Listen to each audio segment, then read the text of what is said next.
Selamat datang sahabat, terima kasih sudah mampir di channel kami. Semoga bermanfaat.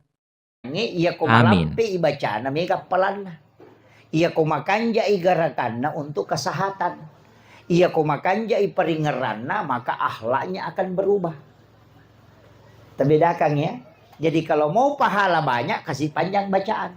Karena setiap satu huruf 150 hasanat.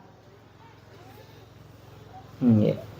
Tapi ya komelo ki makanja ahlata, pakanja ki peringerata. Makanya orang ketika ada rajin sholat, tapi ahlaknya tidak berubah. Bukan bacaannya yang salah, tapi kehusuannya yang tidak ada. Makanan kebiasa tahu urun tuh Pak Mas Sempaja maka lesih. Allahu Akbar. Allahu Akbar. Allahu Akbar. Lesi paganapay sira kamu jama puran maberesalong.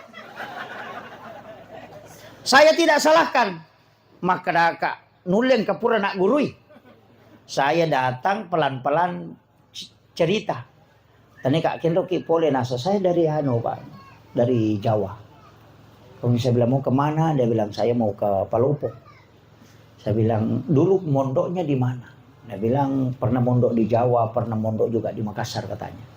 Maka dah Kak Wita kirona mas sempanya melesi-lesi. Agak cepat sholat. Maka memang nasang watung kepala sih supaya dia naganggu Kak Setan. Kan jatuh lah sana. Nasa napay melo ganggu Kak salah saya ini. Kan gitu. itu. Ada juga alasannya. Kadang-kadang nalatoka lagi. Jadi, nasa dewa itu lagi kesempatan maganggu pokoknya Allahu Akbar subhanahu wa ta'ala. Sabi napay melo ganggu kam. Assalamualaikum.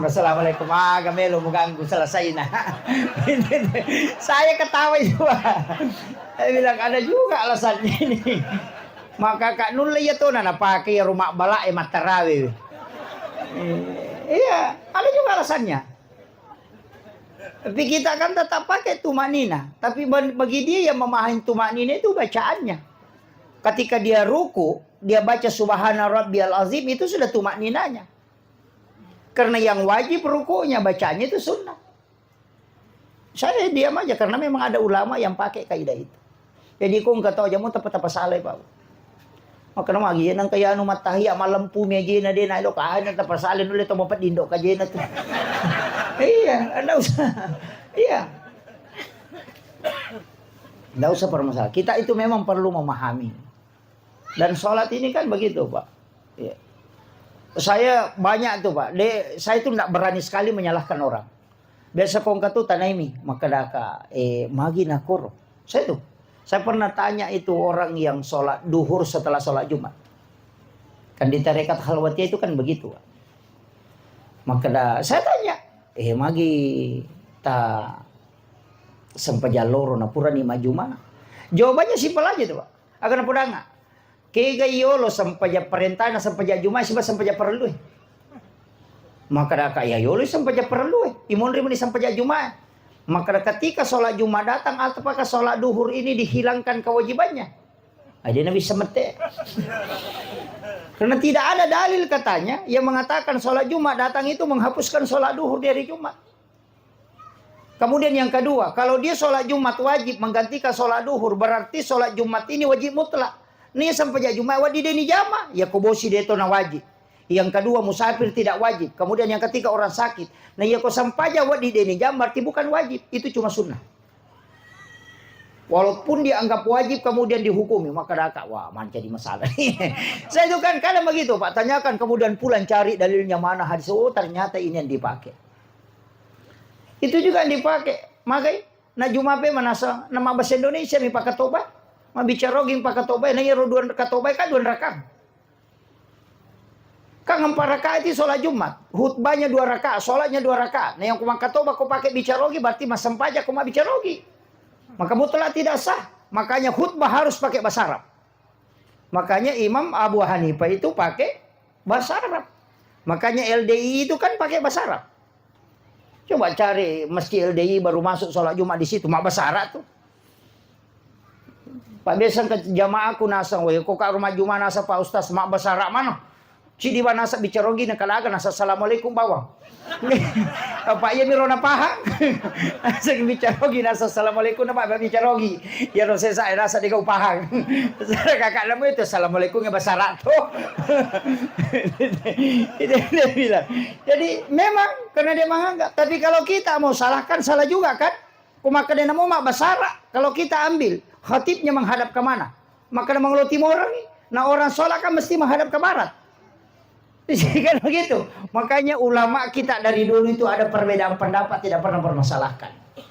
Karena kenapa? Al-mukhti'u al-jatihadu lahu ajrun. Ketika dia salah maka dia dapat 1 pahala. Ketika dia benar dia dapat 2. Tidak usah permasalahkan. Itu yang datang sekarang malah menjadi masalah. Apa alina minasa cocok. Saya salah mana? Orang maulid dia enggak masuk neraka. Orang rajab dia enggak jadi masalah. Semua masalah. Peringatan tahun baru jadi masalah. Kan gitu sekarang. Orang nyalakan dupa dibilangi musyrik. Padahal sunnah. Cuma masalahnya sandroy mak dupa-dupa sehingga sini mak dupa-dupa ya semana di sandro. Panrasa nipu imam. Makanya kau lipu imam baca doang apa tuh dupa kibu. Nyalakan dupa karena harum-haruman itu disukai oleh para malaikat. Aja to si tak ada rumpun na palatui. Wasale masalah memang ni. Iya ko yam itu rumpun na dupa palatui pa aja na dupa tapato sabu memang na sabu kalapa tatuno. Manasa di mega rumpun na. Atau ko tanya sabu kalapa laki motor pixer tapangulok ko kanalapo na napatagas de panno bolata rumpun na. Ko rumpun na manimelo palatui. Bukan asapnya. Harum-haruman itu yang disukai oleh para malaikat. Ketika kita berdoa, kita mengharapkan aminnya para malaikat. Makanya waktu-waktu mustajab itu kan waktu malaikat. Kegiatan, itu kira subuh. Karena 2 kelompok malaikat. Malaikat penjaga malam dan malaikat penjaga siang. Kan ketemu. Makanya doa di waktu itu mustajabah. Kan begitu. Kemudian yang kedua kapan? Hari Jumat. Pas Jumat itu. Kenapa hari Jumat? Malaikat rahmat itu masuk bersap-sap ke dalam masjid ketika khatib sudah naik di atas mimbar. Dia kan masuk ke dalam masjid. Makanya di mana ada malaikat banyak, pasti dia itu leperangi cakaruduki. Ngantuk itu. Karena resonansi sakinah itu dibawa oleh malaikat. Dipastikan itu. Yang kata magampang, maka ada magampang matinro, itu resonansi malaikat. Makanya kayak biasa magampang matinro. Nomor sidi kutu mangkelingan ceramah. Puah. Napay maberesan lang ustaz. Tapi mengalih-alih. Itu karena majelis seperti ini tuh didatangi para malaikat. Majelis zikir. Yang kedua, ya kau mata sadeki. Yang kata ni tasbih. Subhanallah, subhanallah. Mau kau subhanallah. Tak ada nak bawa bilang pilan. Tak ada nak sini sih. Kenapa tidur? Karena itu resonansi malaikat. Kemudian yang ketiga kapan? Pada saat membaca Al-Quran. Itu karena para malaikat rahmat itu datang. Makanya kadang baru 2 lembar kita baca kemudian langsung ngantuk. Kenapa? Karena itu resonansi malaikat yang datang berkumpul. Kemudian yang kelima kapan? Di saat sholat Jumat tadi. Kenapa ketika khatib naik di mimbar itu kita mudah sekali tidur karena resonansi malaikat rahmat yang masuk ke dalam masjid. Ya metode ko makatok baitay na mopi ko batay na par nagalulu na aja mata na tuh. Ako cakaru dumopi karena itu hawa malaikat itu. Di waktu subuh juga begitu. Ya nang kata mengaji ta ko masih nasa jo tinro-tinro cinampa ele pinapesa dingin tuh.